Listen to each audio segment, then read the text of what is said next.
Sigal Shoham, and this is the Conflict Hotline. What you say next can change your world. I will be hosting today's show, and we will be examining the topic of sex with someone else. According to Wikipedia, 90% of first-time divorces are a result of one person sleeping with someone else. As most of us know, this also affects people who are not married. With me in the studio to explore this topic are Miki, our conflict coach. We also have Newt Bailey and Ali Miller, both NVC practitioners here as role players. They'll work together to show how this issue impacts individuals and relationships. I'll be watching along with you and asking questions about what happens. Now let's begin to take a look at this difficult issue. Hi. So here is the bare bones of the story. Newt is going to be playing Dan, and Ali is going to be playing Casey. Dan and Casey have been together for about 3 years. That much they agree on, right? And then a few days ago, Casey discovered that Dan has been sleeping with someone else for some time. And so they tried to have a conversation about it on their own, which didn't really go very well. I don't even know what to say to you. I cannot believe you slept with her. What were you thinking? I understand. What were you thinking? Well, I understand it's shocking, but what do you mean, what was I thinking? What do you mean you're surprised? Tell me what you were thinking. Please walk me through it. What were you thinking? It had been 4 months since the last time we had sex. That's what I was thinking. And eventually, like I've been putting Did up you with that kind of completely forget about our long commitment enough, to each other? No, I haven't forgotten Did the about word it. even cross your mind? Commitment? Did you forget about the part where it says sexual relationship? Did you forget about that part? Thank you. Thank you. So as you can see, this didn't go very well, and in a moment we'll come back to talk about why and what can be done about this. Thank you, Miki.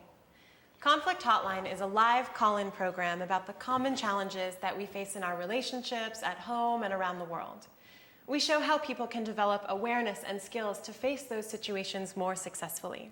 We're an all-volunteer effort with no budget, and we're affiliated with Bay Area Nonviolent Communication. Based on your feedback, we're focusing on one relationship for the whole show. That means that tonight we're not taking live calls like we usually do, but you can always email us at conflicthotline@baynvc.org. Let's see what happens next. Thank you.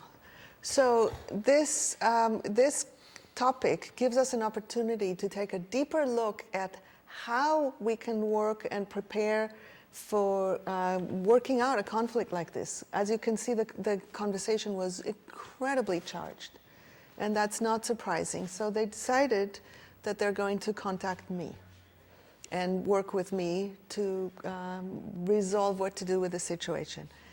Now, in a situation like this, I'm going to work with each of them separately.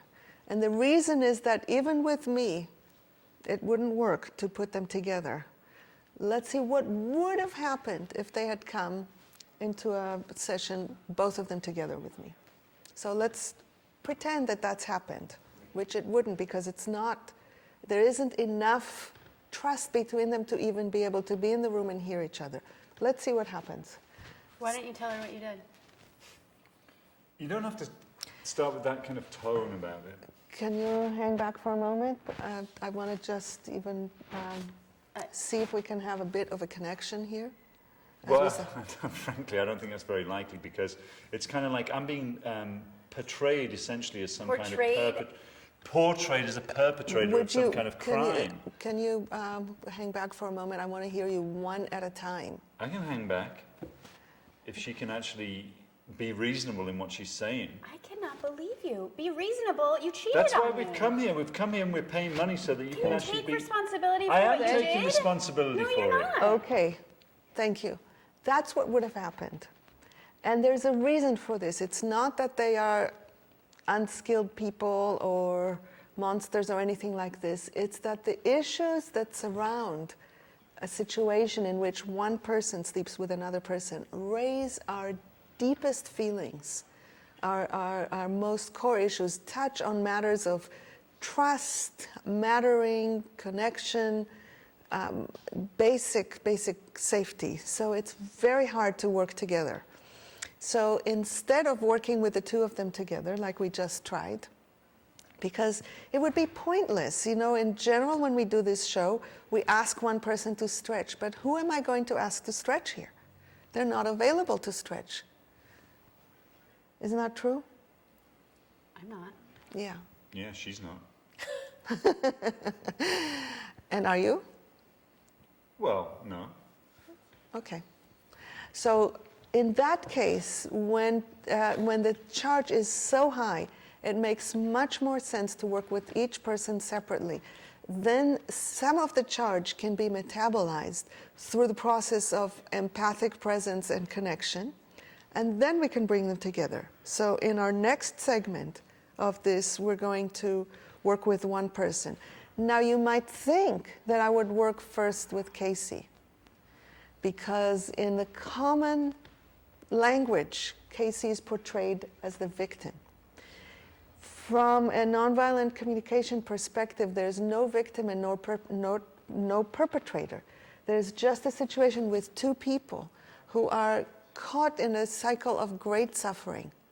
So I'm going to start working with Newt, with Dan. Newt is playing Dan, and I was caught up for a moment. So I'm going to start working with Dan, because I want him to be able to hear what Casey has to say. And the only way that he can hear it is if he is heard first. So, Miki, you're saying that there's so much charge between them that you wouldn't even try sort of supporting them to have a conversation in this situation at this moment. Correct. So what signs are you going to be looking for to know that something has shifted?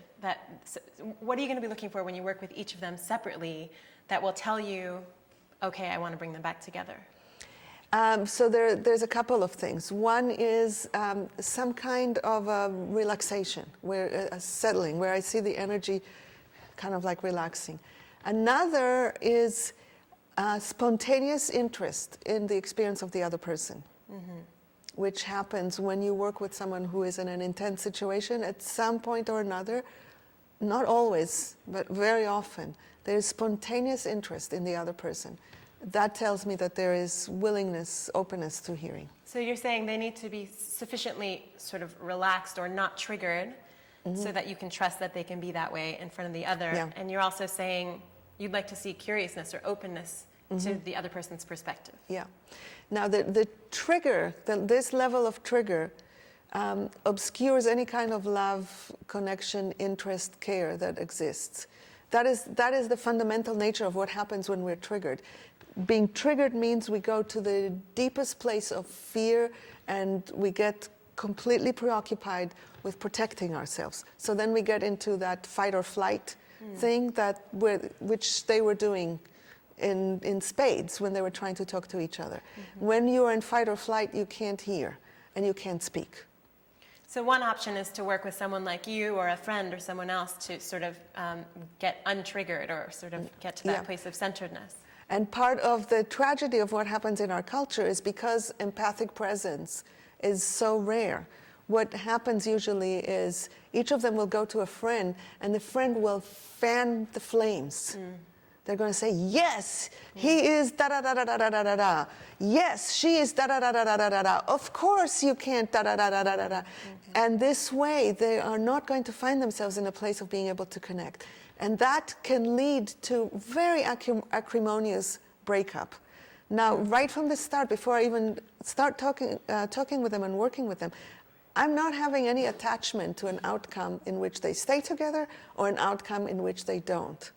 My interest is in supporting them in being able to create enough connection where they can choose together whether to use this as an opportunity to deepen and transform their relationship, or whether this is an indication for them that it's time to break up and do either one of these while seeing each other's humanity. That's my goal. So let's see what happens when you work with them one at a time. Yeah. Well, we're going to take a quick break and come back and watch Miki work first with Dan.